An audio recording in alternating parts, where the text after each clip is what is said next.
Hello everyone and welcome to another installment of vBrownbag APAC. Today we're going to go through building a Hyper-V cluster with Pravesh Khanna. Pravesh, just want to quickly say hello. Hello everyone, good morning, good afternoon or good evening wherever you are in the world. Welcome aboard. So just before we jump into it and flick across to Pravesh's screen for the presentation, we'll go through a couple of quick notes. So if you want to see what vBrownbag's up to, we're available by a few different Twitter handles as listed there. The one for covering APAC comes under the standard vBrownbag. You can also follow whatever we're doing with the hashtag vBrownbag. And we have a few different podcasts each week. So we have the APAC one, EMEA, LATAM, and the US. So each one sort of has their own different content. So if you want to see what else we're doing, you can jump onto those. They're also all available through our YouTube channel and on professionalvmware.com. And I'm your host, Brett Johnson, and I can be found at BrettJohnson008 on Twitter. So, Pravesh, if you're ready, I'll flick to your screen. Thanks, Brett. I am ready to go. Once you make me a presenter, I will flip all my screens. And I can select perfect. I will show. Give me 1 second. All right, everyone able to see my screen now? Yep, that's just come up. Perfect. Hello guys, my name is Pravesh. Actually, Pravesh, wrong screen. You got your presenter mode up. Oops, the wrong one. Okay. Yeah. I had the right one. How's this one? Any better? Still your slideshow. And this one? I got 3 different ones. There we go. I'll do actually change the screen. Yep, much better. Okay, cool. Yep. Okay. I'll open up on this side. Hello everyone. As Brett said, my name is Pravesh Khanna. You can follow me on my blog at it-ninja.com.au and on Twitter at PraveshK2012. I actively write about a lot of Microsoft and VMware technologies on my blog, and you can follow on my previous vBrownbag sessions on my blog as well. Just as a reminder, the previous vBrownbag sessions that I had were on the 7409 server virtualization exam from Microsoft, and they are available on iTunes or vBrownbag website or via my portal on it-ninja.com.au, and here is a link just in case you need it. Today's session is all about creating clusters using Microsoft Hyper-V Virtual Machine Manager, or SCVMM. This is targeted towards the IT pros rather than just generalists. It is based on Windows Server 2012 R2, on System Center Virtual Machine Manager 2012 R2, and on Hyper-V. And so there is some familiarity is expected with all of these technologies, as well as handling Windows failover clustering. So creating it from scratch is kind of expected. I will go into some details, but obviously due to that limitation of time, I cannot go into everything, every bit of detail. Feel free to ask for any questions in the meanwhile. I'm happy to answer them as much as I could. Otherwise, I can always find the answers for you if I don't know them and get back to you via one of the means. Here is a quick checklist that I have come across on creating a Hyper-V cluster. What I have also done is, if I quickly flip over to the screen on the other side, which I have documented for you, containing a high-level checklist on creating a Hyper-V cluster. This is not a very comprehensive list, but should give you enough information to get started. Before you start, obviously, your physical environment, the design is very critical. You need to make sure that your physical environment, according to your, including your switches, your physical servers, your BIOS on your hosts, your SAN configuration, your storage, your connecting cables, all of those are ready. Your host, the servers that actually would be hosting the physical cluster nodes would have the virtualization enabled within BIOS. I have come across multiple scenarios where they were deploying tens of hosts or hundreds of hosts, and 1 or 2 hosts were missed out because someone forgot to check that little box within BIOS. So please go and double check that before you start. Make sure you're running the latest BIOS and firmware details for your particular hardware, Dell, HP, or whichever one it is. Make sure you have clearly documented all those settings and set up as the baseline. This way you can always go back and refer to them if required later on. And other important thing, always perform stress or burn-in tests. Usually this is performed for CPU and memory. And the reason we do it is because quite often, even in today's date, we may get like faulty chip out of so many that you're deploying within your environment, and you don't want to get caught out while you're running your workload on it. You want to just run, catch those faulty bits beforehand. The second part of it is the actual logical design. Make sure you have determine the names. You have set up a standard for your name and IP address segmentations and things like that. It's always good to have a separate management network to the workload, so you do not, any outages to the workload does not affect the management network and vice versa. If you're using SAN or iSCSI network, make sure that is separate to the rest of it. So, because obviously if if you're using iSCSI network, that is a traffic heavy network, and it should not affect your existing cluster or the workload. If possible, keep your cluster network on a separate network altogether. And same goes for your live migration, because live migration is the equivalent of of vMotion within VMware. If you're using live migration, which otherwise what's the benefit of using virtualization technology, make sure that is on a separate network. So it does not, when a live migration is in progress, it does not choke the network and brings down your cluster or your workload. Make sure you have recorded all the IP addresses for individual hosts and devices, so you have a clear map of where everything is. Very important.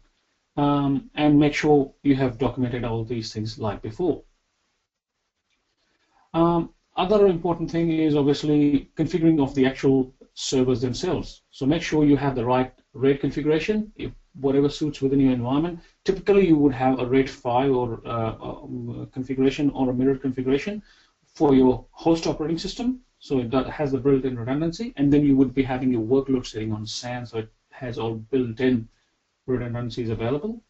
You'll have your Windows Server 2012. In this case, it says 2008 R2, but it should be 2012 R2 or Hyper-V. Now, Hyper-V R2 is actually the free version of Hyper-V. It is a non-GUI-based or graphical user interface-based operating system from Microsoft. Or you can run the full fat Windows, but that would be the Windows Server with Hyper-V role added to it. Again, make sure you have all the hardware drivers and vendor tools installed. So if you are using some third-party tools to manage your infrastructure, make sure you have those installed. All the SAN and the storage configurations are done. Install set up your virtual networks within the servers, and as before, make sure you are documenting everything so you can rely back onto it. Next part, which is what we're going to go cover more in detail today, is building the cluster. So make sure you have installed all the Hyper-V role and the failover clustering role on the server. The cluster is created and connected to each of the nodes. The validation tool has been run, and the CSVs have been created. The validation tool has been run is a very important step in this whole process, because without this validation test, you cannot get support from Microsoft. They would require the validation report if you want to go back to them and ask for help on your failover cluster. Other important part on the side of it, firewall settings. Quite often these get ignored, where people do everything and forgot to open up the right ports, and later on down the track they keep scratching their head, why are certain things not working? Obviously, Windows have its own built-in firewall, so make sure that is either turned off or have the right ports open, depending on whatever your environment standards are. Again, same thing goes for all the tool sets, like I've mentioned before. RSAT, which is all the management tools. So if you are using a third machine, our workstation. Make sure you have all the right toolsets installed there, and obviously the CVMM console installed.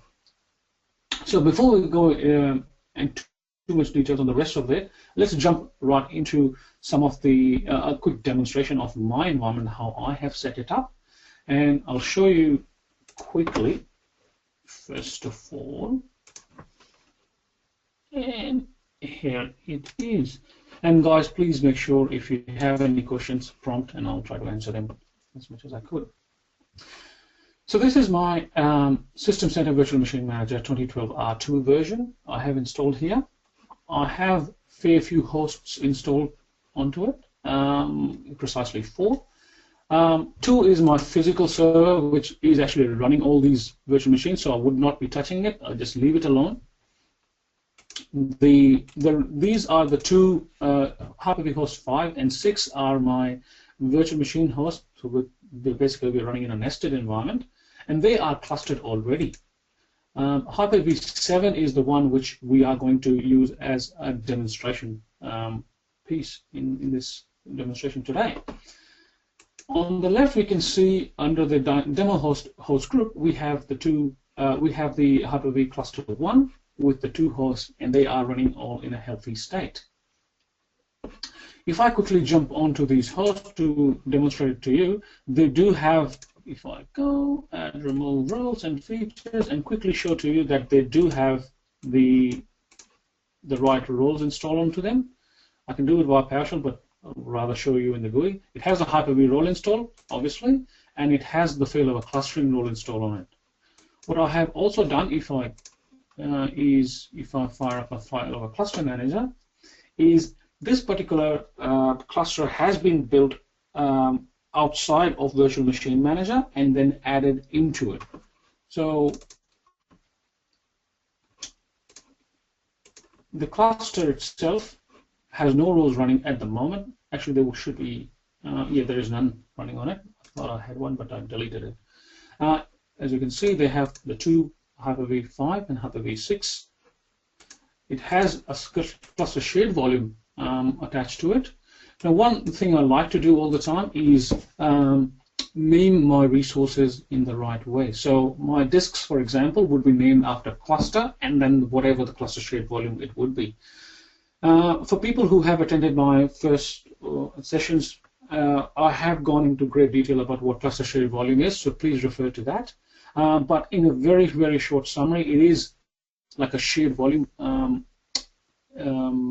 concept that was introduced in Server 2012, where multiple hosts can access the same cluster shared, same storage, NTFS volume, at the same time without having the requirement of being able to get a complete lock over it. This particular disk would be available under, if I go to my C drive, and this would be on both the hosts, or as many cluster nodes there would be. C cluster storage, this would be mounted as a mount point. I have actually renamed it. This is also another good practice to do, so you can easily identify it for later. For now, just for test, we're only using 100 gig size for this cluster shared volume, but you could be in terabytes, obviously. Any networks? So I have 2 different networks. One is my Hyper-V, and the other one is for cluster.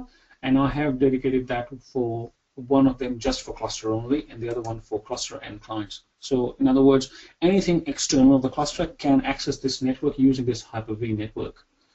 And that would be my virtual machines, my management tools, my CVMM, and all that. Obviously, that you can see is using the 192.168 IP address, whereas the cluster network is using the 10.00 network. Jumping back onto my virtual machine manager, I'll show you a quick demonstration on what exactly the properties of a cluster looks like. Obviously, you'll have the general descriptions and things like that about the cluster. You'll have a high-level status information about it. Virtual Machine Manager keeps a tab on the cluster and the host health on a regular basis. And these, you can check them right over here.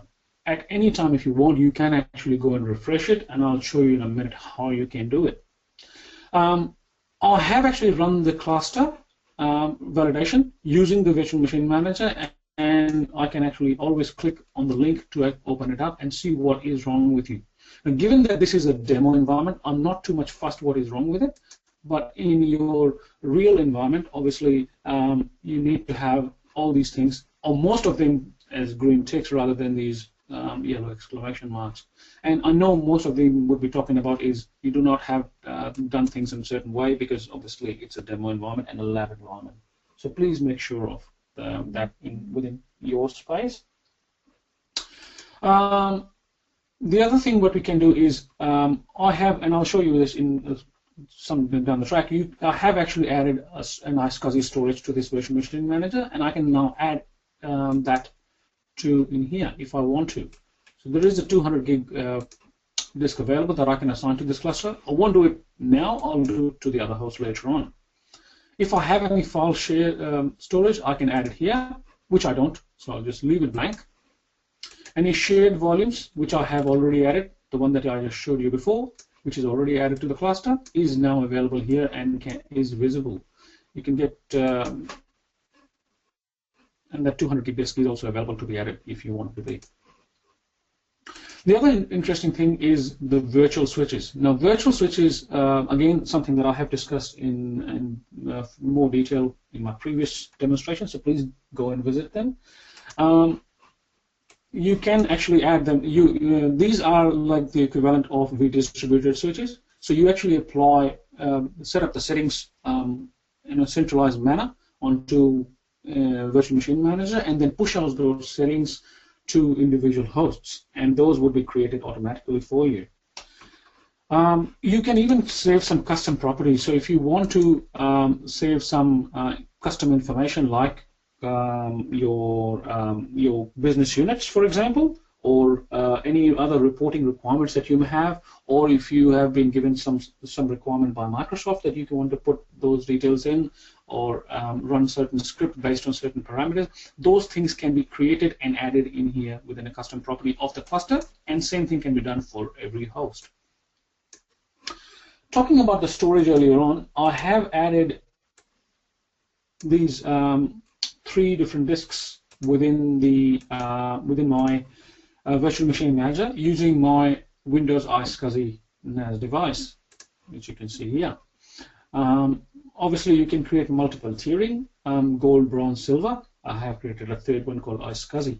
All of I have about 3.5 terabytes worth of storage, and all of these are actually assigned. Actually, 2 of them are already assigned to certain hosts. Before going too far, let's go quickly jump into what host is available. Our Hyper-V Server 7 is the one which is actually available for clustering. If I can go and create a cluster out of it, that would be good. And let's try to do it quickly right here. Obviously, what you need to do first is search that particular machine within your Active Directory, and this is one of the requirements for creating any cluster, not just Hyper-V, but any cluster. It has to be joined to Active Directory. You have to use a run as account. Now, this account would be one which actually has sufficient permission on, ideally, admin access on the hosts, as well as enough permissions to create cluster objects within Active Directory, and it can read it. I have created one and saved the credentials within my virtual machine manager.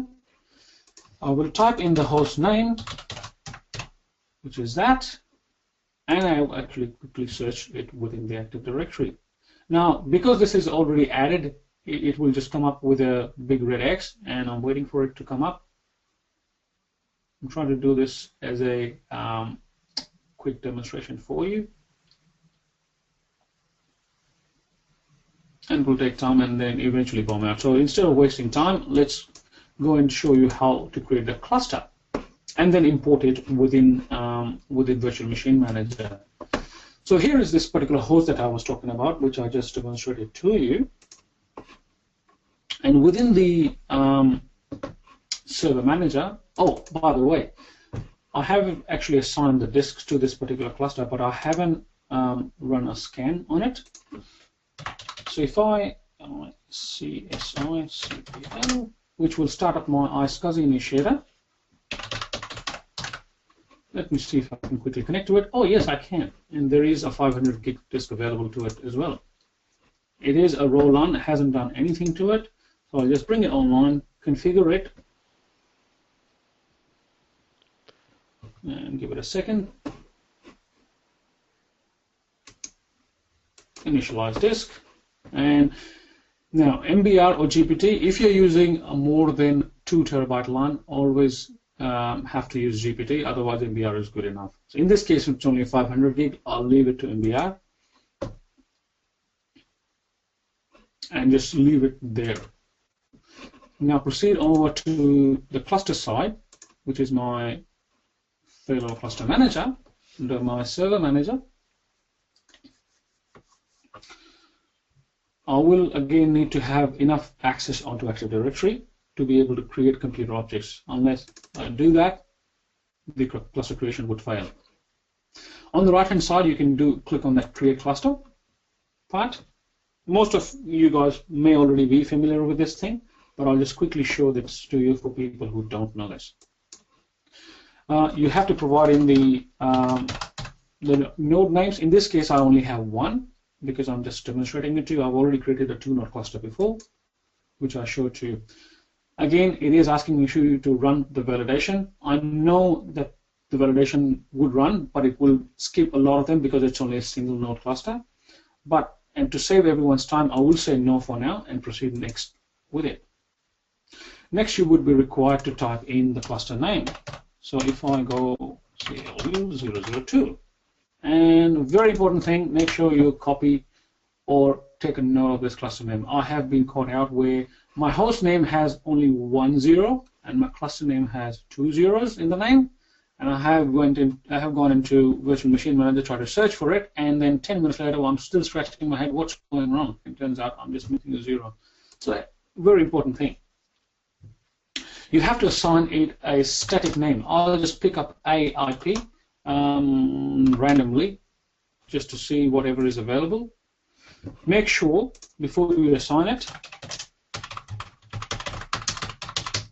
it is not pinging. Yes, so I can use it. A very important thing to see. Eventually it will time out, so I'll just leave it for now and proceed next with it. Now it will go and do its magic and try to create the cluster in the background for you. This would be the cluster creation side of it.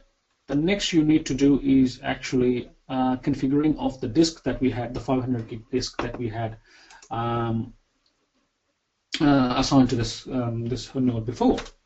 So once the cluster creation finishes, which it should not take too long, given that we only have one node, in the meanwhile, we'll jump back over to our Virtual Machine Manager and check some settings on the actual host from the Virtual Machine Manager point of view. The host, as you can see, the first one you can see the details on the actual hardware bits, how much RAM, CPU, things like that.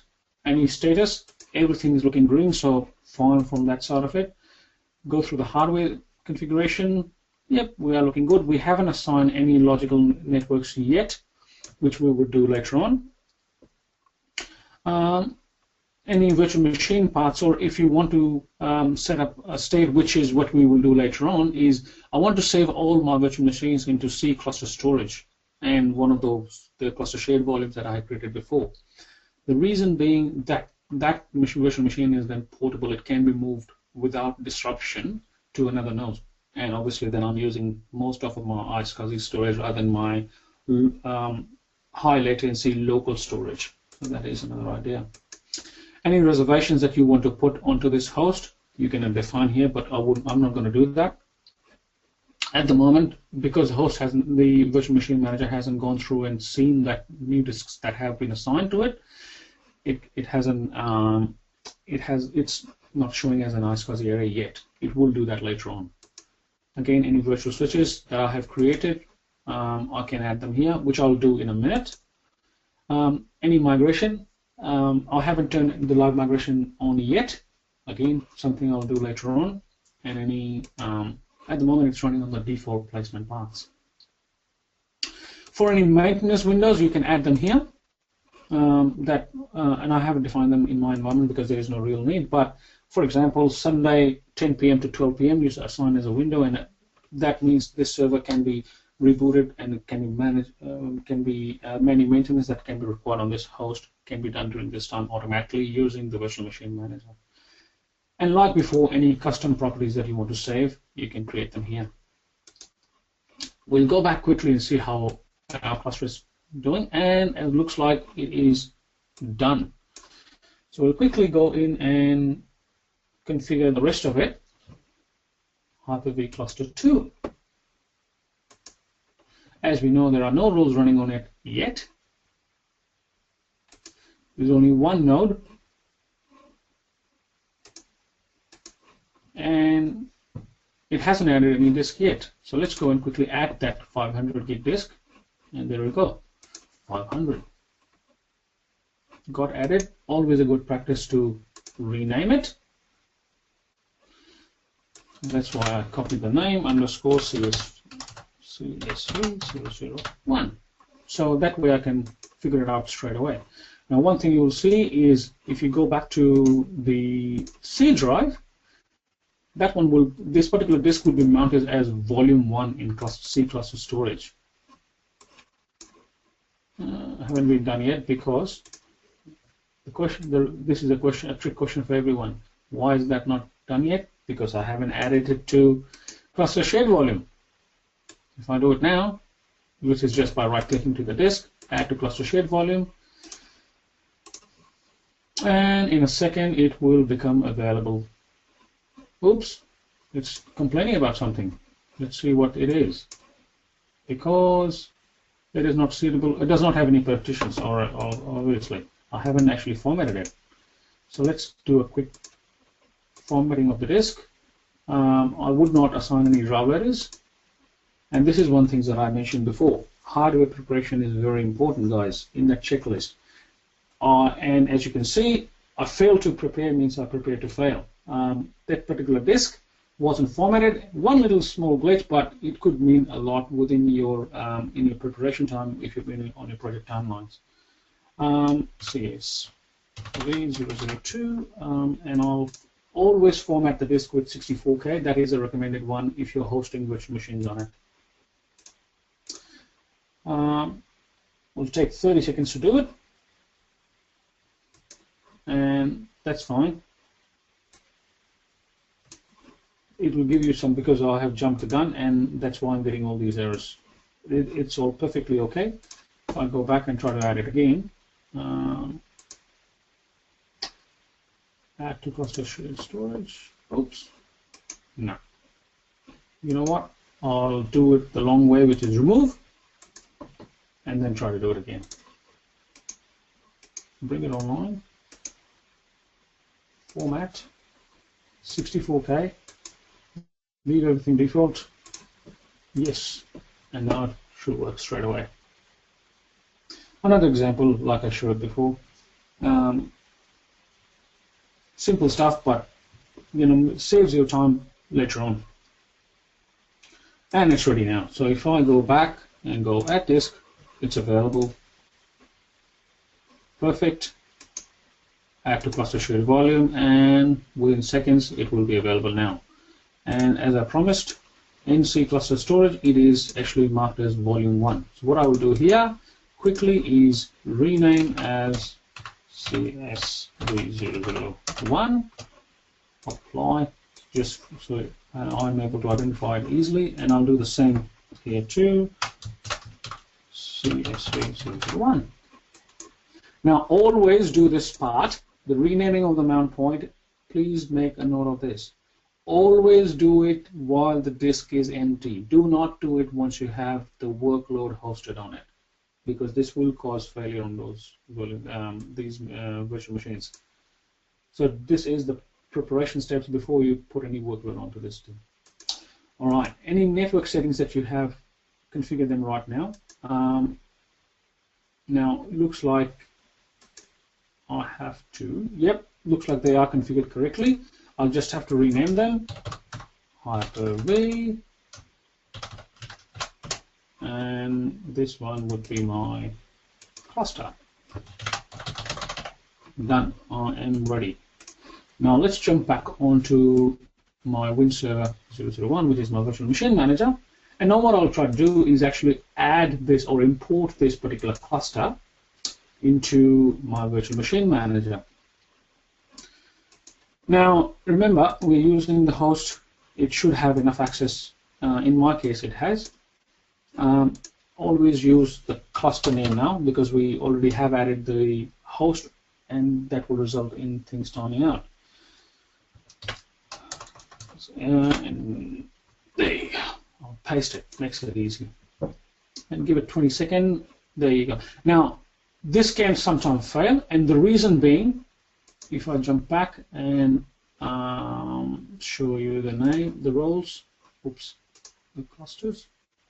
If this particular resource, the cluster name, is down, and meaning the cluster hasn't registered itself in DNS, if it is on offline, VMM would not be able to find it within Active Directory, and that means this particular step will fail. So please go back and double check if you're having some issues here. I'll just quickly select it, move on to next one. Make sure you assign it to the right host group. Again, people who may have missed my previous one, they can go back and double check, but in a very short summary, what a host group is a logical segregation of hosts. So you can actually assign permissions or put them into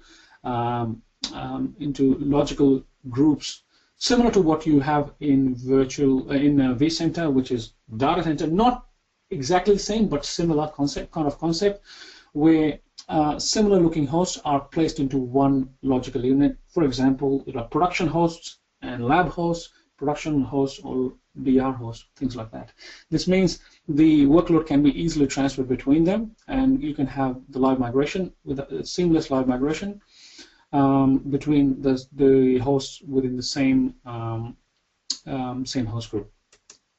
So I'll still add it within this the same demo host host group, and reassociate with this particular host with VMM environment. Now I don't need to do it, but I'll still do it just for the sake of it. And click finish. Let it run through this whole thing. Now it takes a few minutes. And there you go. As you can see, host is already added. So I should have actually not checked that box. Okay, what is it complaining about? It is saying that not all the nodes can be contacted and highly available storage is not available. Okay, why is it doing that? My guess is it is still waiting for everything to settle down within Active Directory. This time I would not go and check the box and just leave it to demo host. Let's see what happens.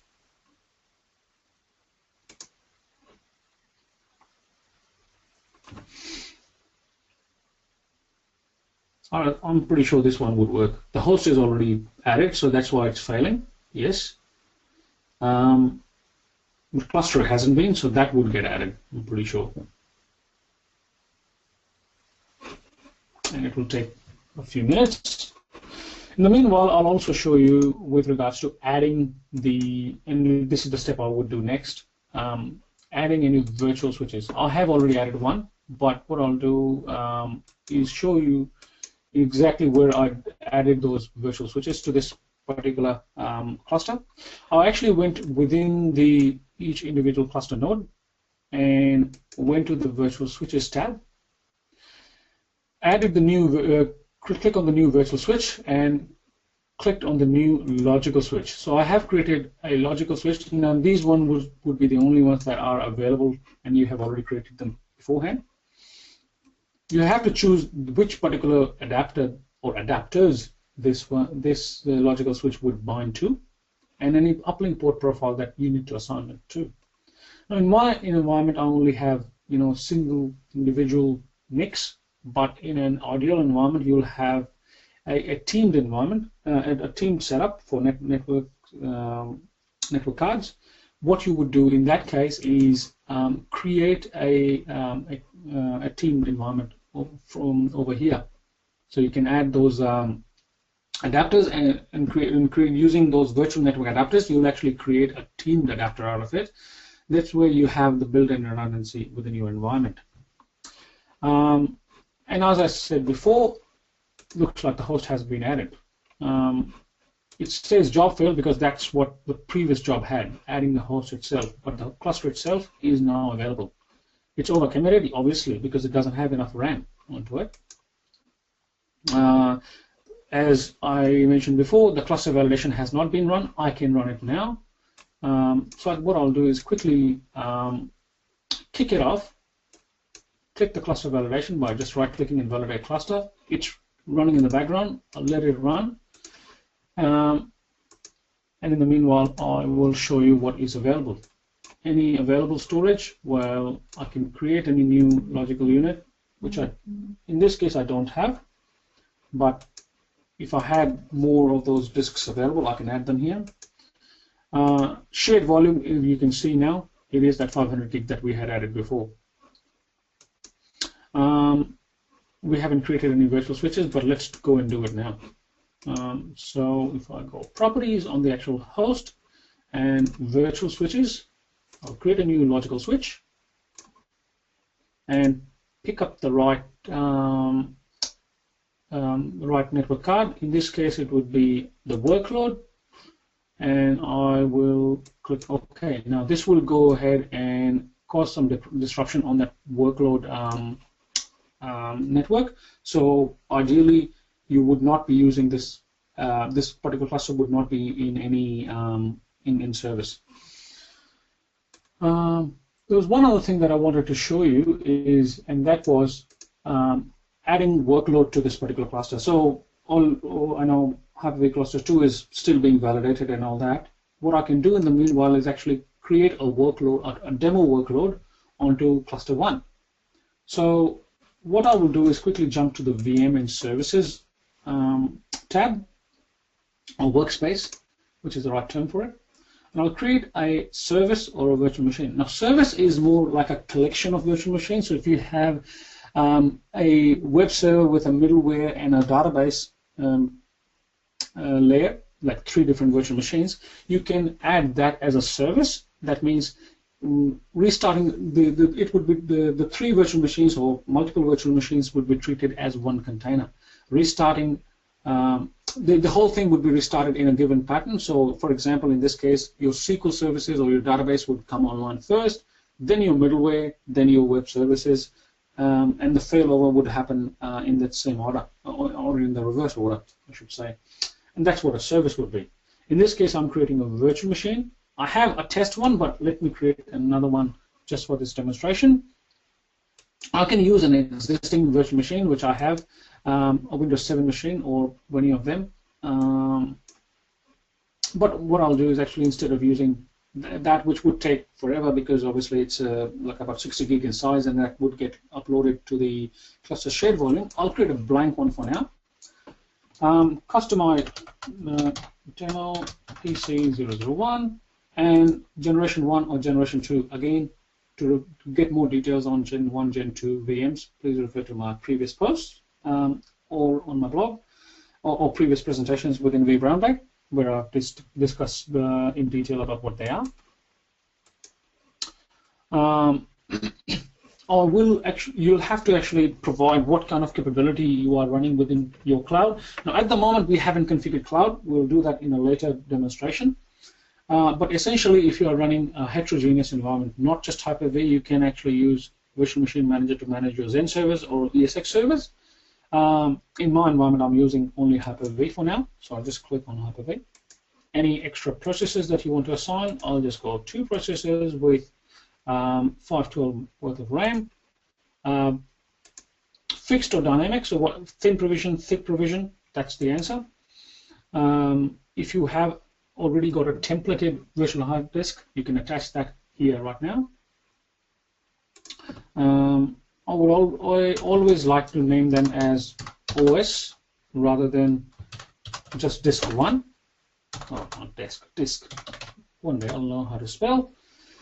Any DVDs or any medias that you want to add, I would leave it for now. Okay, this is another important one. Which particular network would you be attaching it to be? Now, in this case, I'll just attach it to the external vSwitch because that I know it is working and operational, and any port classification that you have assigned. The port classification that I've created for this demonstration was demo PC, so I'll just add it to that. Because I haven't got any, because I'm not using a template, I cannot assign a static pool, and I haven't actually even configured a static IP pool, so I can't use it. So we'll leave it to dynamic. Now this is an important one. At the moment, the virtual machine is only available as normal. It's not highly available.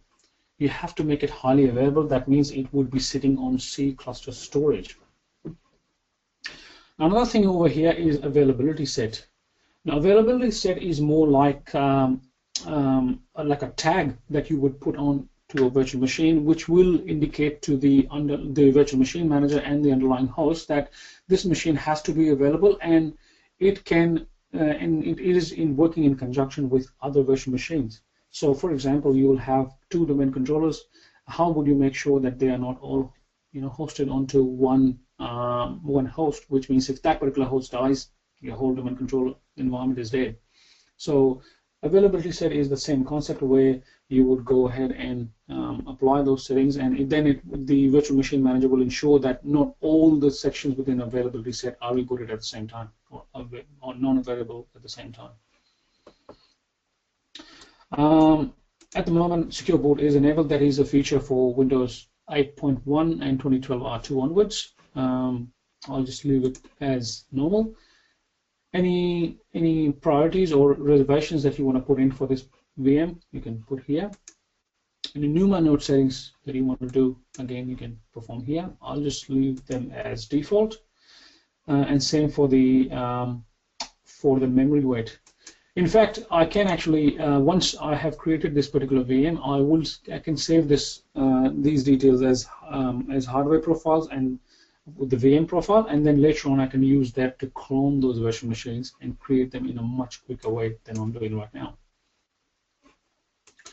You can choose the a particular host group that it would be hosted on. Obviously, I'll just go with demo host. It'll go ahead and scan on all these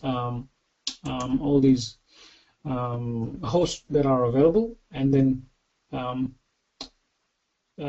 provide you the answer. Now, obviously, as you can see, we are running in a virtual environment, and that's why it's complaining about it's overcommitted. There's not enough memory. The processor is greater than, or I don't have enough CPU available. So let me go and just change those settings. I'll make it single CPU with only 128 gig of RAM, just to get it. Not that we're going to power it on. And we should be okay on this one. It's not. Okay, again, it's complaining about not enough memory being available, and I guess that is one of those things that is a bit of constraint within a virtualized environment. To demonstrate it this was the process how to do it, but I have already created a test VM for you, which is actually running on the Hyper-V Cluster 1. And it has all those same settings enabled, and obviously this is where all your 512 meg of RAM are gone. That's why the other machine can be turned on.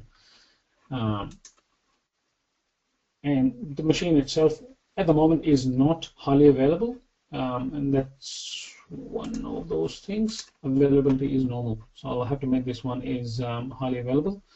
I should have done it, but I haven't done it yet. So this was a quick demonstration on managing the cluster, and in the meanwhile, what we can also do is check the properties within the fabric space of this cluster and see what was the result of our status of our report. And there it is, succeeded with warnings. Obviously, it's a single node cluster, so most of the tests were skipped, and that's what happens when you have only one node. But the important thing is once you add multiple nodes, most of these should be green, and there should be definitely no reds.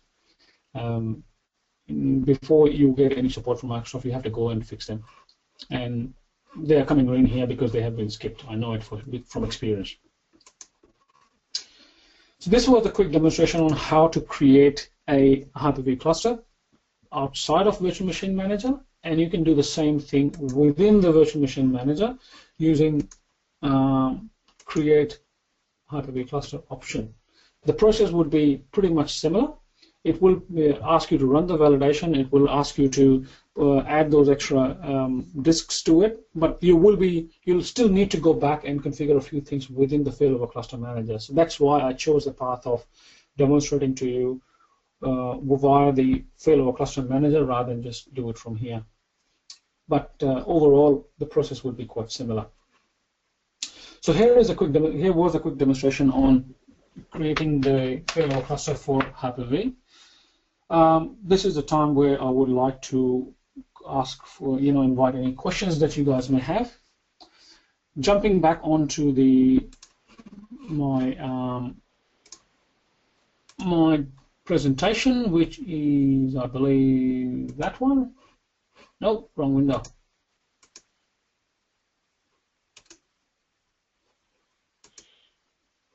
Are you able to see the right one? Still waiting for it to come up. There we go. Okay.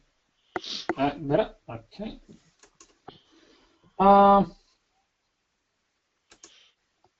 Okay.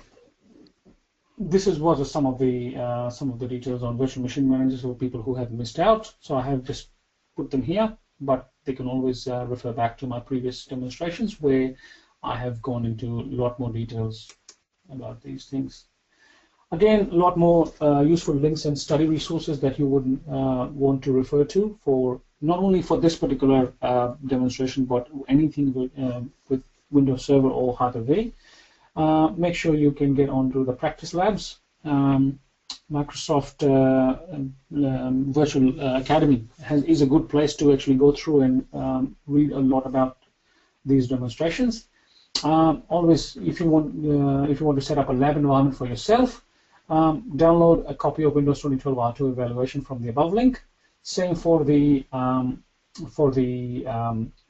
if you want to get a list of all the Hyper-V features that are available to you right now, here's a link.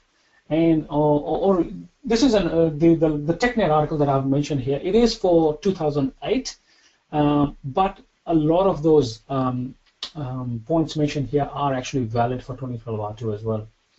Obviously, there is a lot of MVP community out there, and these two people, Aidan Finn and Thomas Muir, that I follow personally, I would suggest them, and I highly recommend to refer to their blogs for more information as well as my own blog at itninja.com.au. So, guys, this is what we had in today. If you have any questions or concerns, please feel free to reach me out. Right, over to you, buddy. All right, thank you very much, Pravesh. That wraps up our presentation for today.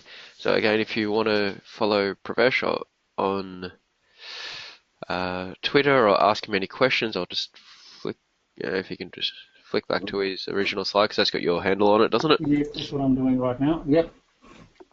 And Pravesh's blog also has a lot of Hyper-V information on it as well, which is it-ninja.com. .au. .com.au, there we go. We've just got a black screen on your presentation. Oh, so. okay. Sorry. I thought I had it up and running. There we go, there it is. Pravesh K 2012. So if you have any questions, just jump on there and ask Pravesh, and I'm sure he'll be happy to answer them. So once again, this is a vBrownbag APAC presentation, and we'll see you next time.